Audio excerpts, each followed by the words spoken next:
بسم الله الرحمن الرحیم. الحمد لله و الصلاة و السلام علی حبیبنا و مولانا رسول الله و علی آله و صحبه و من والاه. سلام و صد سلام و درود به همه شما عزیزان و خوبان. انشالله که همه شی زندگی شاد و سربلند باشید و همیشه در فکر اینی که برای خودتون، برای آیندهتون، برای فرزندانتون راهکارهایی رو جلوی رو بذاریم که اون تاریخ پرمجد و عظمت و با شکوه خودمون رو بار دیگر زنده کنیم. تاریخی که ما در میدان علم و دانش سرآمد بودیم. ملت‌های دیگر برای آموختن علم و دانش به ما و نیاکان ما رجوع می‌کردند. امروز هم با یکی از عزیزانمون از شهر کازرون، از استان فارس، شهر کازرون هم بین شیراز و بوشهر قرار داره. تقریباً از مرکز شیراز حدود 145 کیلومتری فاصله داره. از این شهر زیبا و کوچیک ما یک اندیشمند و دانشمند بزرگی داریم که تقریباً هیچ کتابخانه‌ای در دنیا از کتاب ایشون مستغنی نیست. شاعران در طول تاریخ زبان عربی به خصوص به قاموس ایشون و کتاب ایشون بسیار نیاز داشتند. ایشون یک قاموسی نوشتند به نام قاموس المحیط. این قاموس محیط ویژگی خاصی بر قاموس‌های دیگه داشت. مثلا وقتی که ما در یک قاموس عادی میریم دنبال یک کلمه میگردیم، مثلا میگیم آقا کلمه عین هست، یا هست و نون هست. حالا عین چشم میشه، عین نمیدونم عین خورشید میشه، عین نمیدونم چشمه میشه، فلان میشه. چی هست معنایش؟ خب همه معنا رو ذکر میکنن، اما کجا این کلمه رو من پیداش کنم؟ خب میرم پیش یک قاموس. خب دیگه طبیعی است، باید اول حرف عین رو نگاه کنم، بعد از اون یا و بعد از اون نون که بیاد عین برسیم. ایشون یه قانون دیگه ای گذاشته بودم که اول حرف نون رو برم دنبالش. جایی که نون هست بعد از نون عین و بعدش یا، اون عین رو من میتونم پیدا کنم. واسه چی؟ آخرین حرف رو گرفته بود، چون که قافیه شعر، ردیف و قافیه شاعر در شعر گفتن اون کلمه آخرش واسهش مهم هست که همه به اصطلاح نون باشه، همه عین باشه، همه جیم باشه، میم باشه. خب اینجاست که دیگه شاعر نیاز پیدا میکنه به کلماتی که آخرشون میم هست که همه آخر این به اصطلاح نیاز به یک عقل ریاضی لغتی، هندسه لغت خیلی قوی میخواد. خیلی یعنی اون قاموس‌های دیگه هم کارش آسون نیست. قاموس خیلی کار شاق و پرزحمتی هست، اما این باز از اونها یه مقداری دقیق تره، چون که این یک مقدار تخصصی میخواد که از آقا برو به عقب، از آخر کلمه بگیر. خب این قاموس واقعا نیاز به یک عقل و درایت بسیار بالایی داره که این عقل و درایت رو این عزیز ما داشتن که اسمشون هست ابوطاهر مجدالدین محمد ابن یعقوب فیروز آبادی. فیروز آبادی مشهور است دیگه به شیرازی فیروز آبادی یا ابوطاهر شیرازی فیروز آبادی. و مشهورترین کاری ایشون یا مشهورترین نوشته ایشون قاموس المحیط هست. قاموس محیط در 4 جلد بزرگترین اثر و شاهکار ایشون هست. البته ایشون کتابای زیادی دارن، کتابایی که به اصطلاح مشهور هست، از جمله کتابای فیروز آبادی بزرگ. کتابی هست به نام الروض المسلوف فیما له اسمان الی الوف، چیزایی که به اصطلاح بیش از یک نام دارند، 1000 نام. الدرر المبثثه فی الغرر المثلثه و انواع الغیث الجلیس الانیس. مقصود ذوی الالباب فی علم الاعراب، اسماء الصراح فی اسماء النکاح. یک همه رو وقتی نگاه میکنید نوشته های ایشون رو بیشتر در علم لغت هست، لغت شناسی، و در بسیار بعضی کتابایی هم در فقه و در احادیث ضعیفه و صلاة البشر و فی الصلاة علی خیر البشر، در مسائل اخلاقی، در مسائل ایمانی، در مسائل رقایق کتابایی دارن.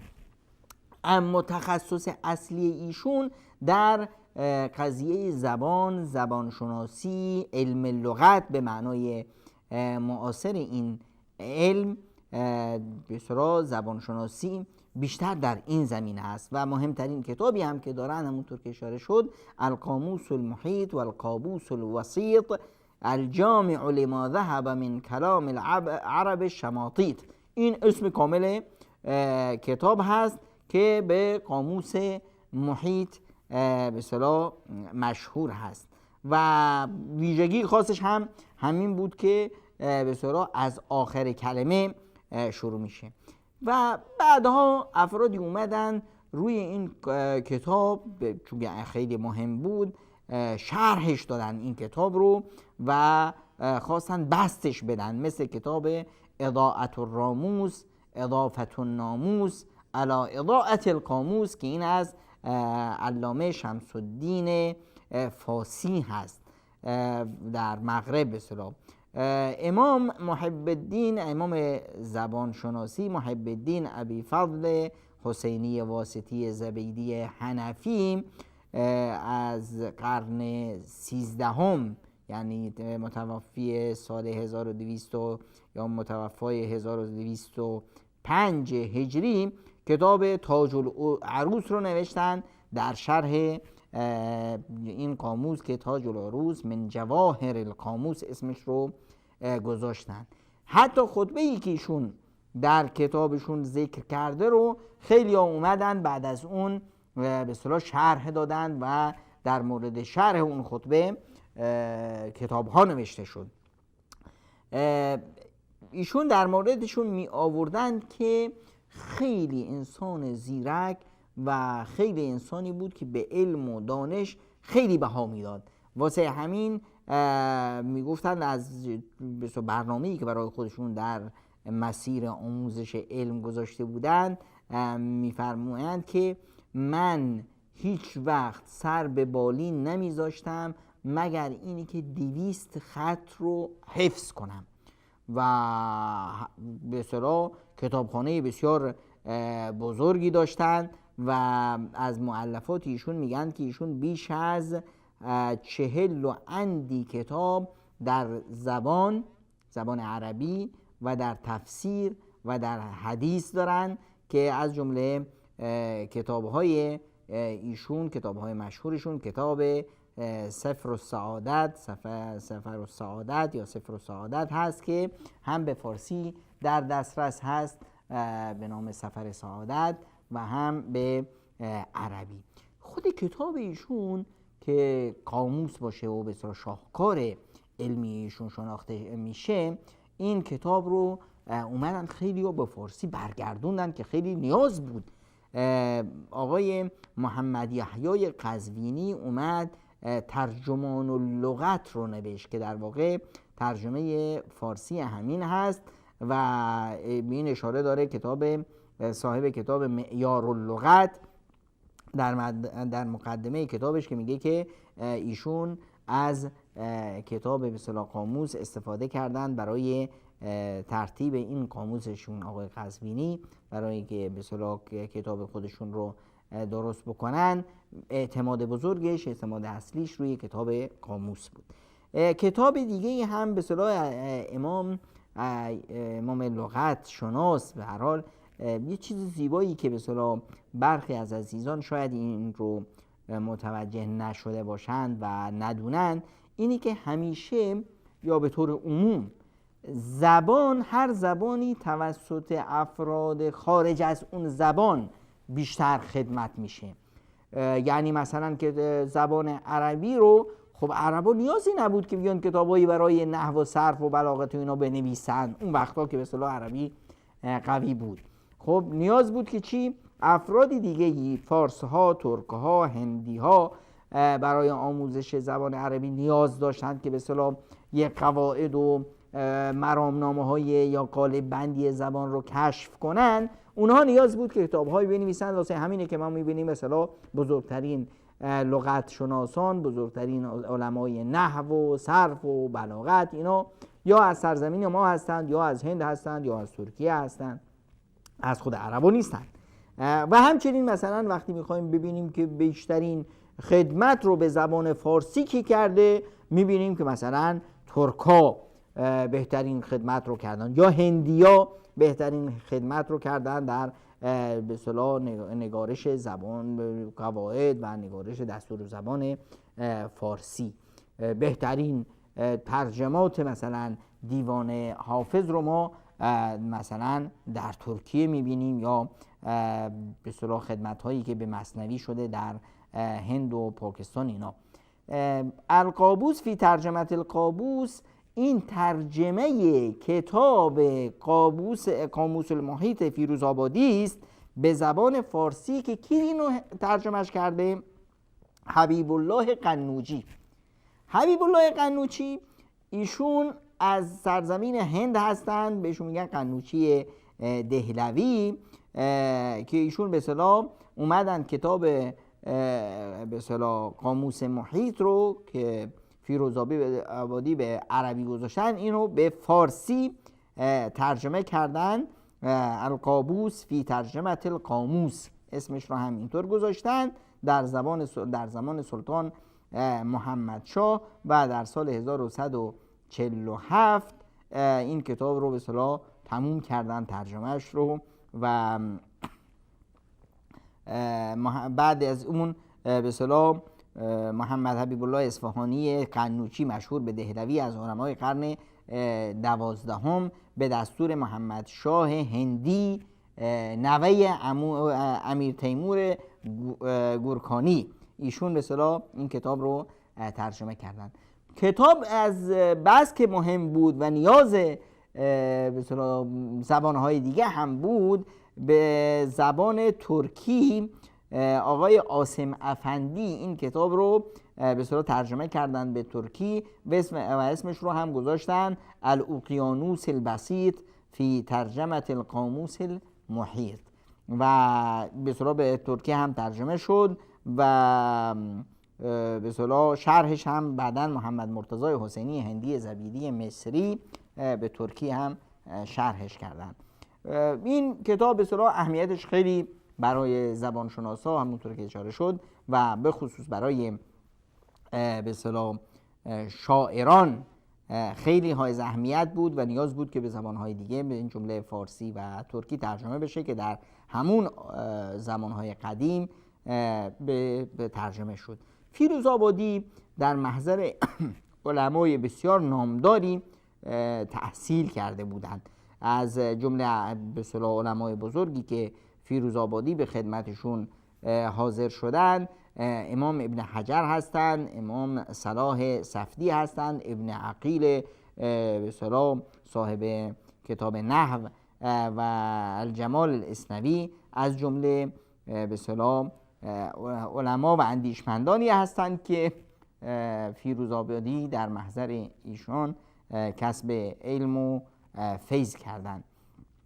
و از جمله به اصطلاح قصه های زیبایی که به اصطلاح برای فیروزآبادی باید یا برای این مرد بزرگ زبان شناس باید به اصطلاح شناخته بشه، اینه که ایشون سفرهای بسیار زیادی رو برای کسب خود به زبان شناسی، یک علم بسیار پرمشقتی هست، در محیط هایی که به اصطلاح اون زبان رسیدن بهشون آسون بود، سرزمین فارس بود که خب این فضای زبان و زبان شناسی نبود، منتقل شدن به عراق بود که براشون بصره و کوفه و این مناطقی که به اصطلاح دانشگاه های بزرگ بودن، اینها هم در شهرهاشون خب لهجات اومده بود، زبان فارسی تأثیر گذاشته بود بر زبان عربی. اینا باید کسی که دنبال زبان بود باید میرفت کجا؟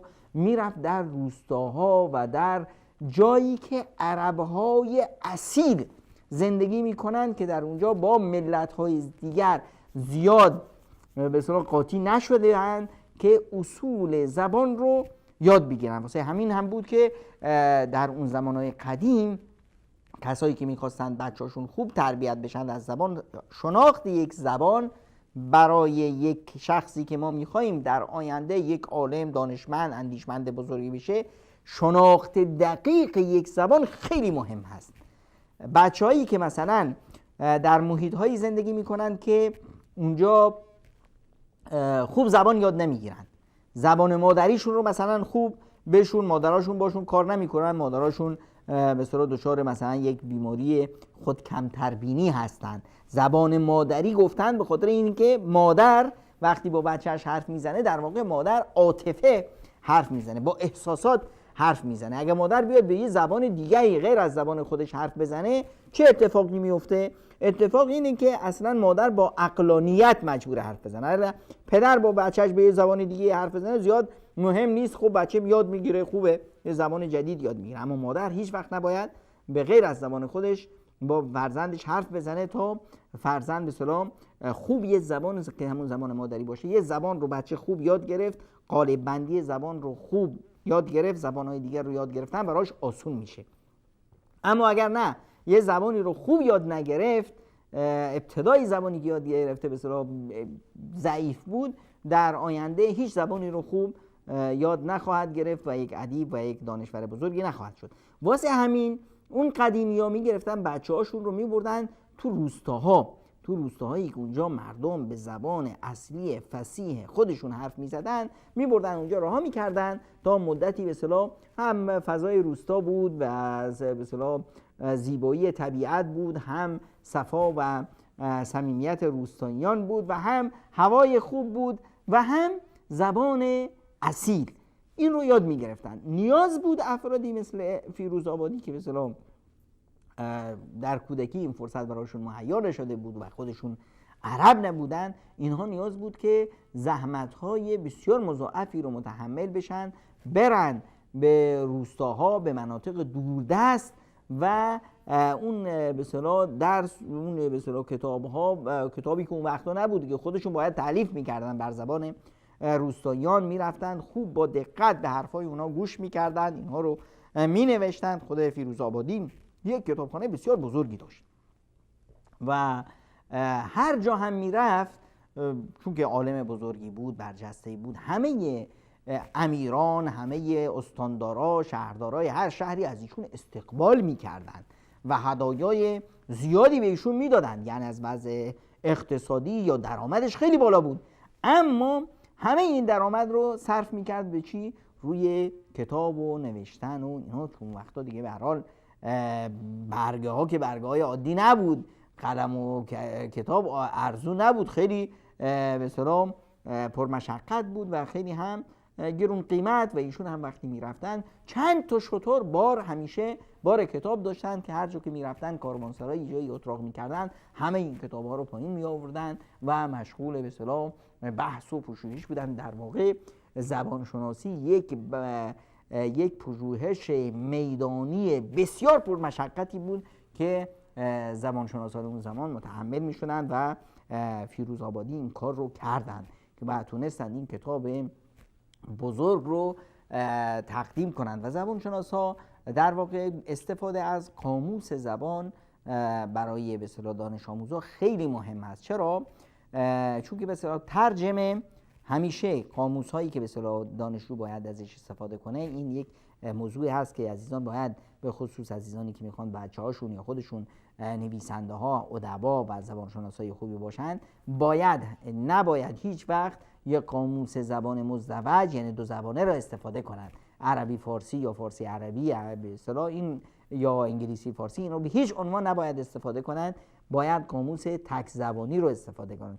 قاموس تک زبانی وقتی شما دنبال یک کلمه میگردید، این قاموس میاد به شما نه اون کلمه رو یاد میده، بلکه اون کلمه کلمات مترادف، به اصطلاح صیغه های مختلفی که از اون کلمه ساخته میشه و استعمال های مختلفی که اون کلمه به معانی مختلفی که میتونه داشته باشه و به اصطلاح مصدری اون کلمه، طریق شیوه استفاده ماضی، مضارع اون کلمه، همه اینها رو در قالب چی؟ در قالب مثال زنده میده و شما به اصطلاح رفتید یک کلمه رو یاد بگیرید، 10 تا 15 تا کلمه یاد گرفتید، 10 تا 15 تا جمله یاد گرفتید، شیوه های مختلف استفاده از این کلمه و شکلگیری این کلمه در زمانهای مختلف و در صیغه های مختلف، همه اینها رو قاموس یاد میده. این زحمتی بود که عزیز خودمون بچه کازرون حضرت ابو طاهر مجدالدین محمد ابن یعقوب فیروزآبادی متحمل شدن. خداوند این عمل با شکوهی ایشون رو مورد قبول خودشون قرار بده. این فردی که مایه فخر سرزمین فارس هست و مایه درس و عبرت هم برای فرزندان ما که بدونن نیاکانشون چه انسانهای وارسته و چه زحمتهایی رو کشیدن و تونستن چه نامه‌های بزرگی رو بیادگار بذارن برای تاریخ بشر و مایه فخر بشر بشن و تا روز قیامت زحمت‌هاشون قابل ارج هست و کتابخانه‌های بزرگ جهان همیشه مزین هست به زحمت‌های این بزرگان. تا آشنایی با یک امام دیگر و یک شخصیت پرفروغ دیگر، همه شما عزیزان رو به الله منان می‌سپارم.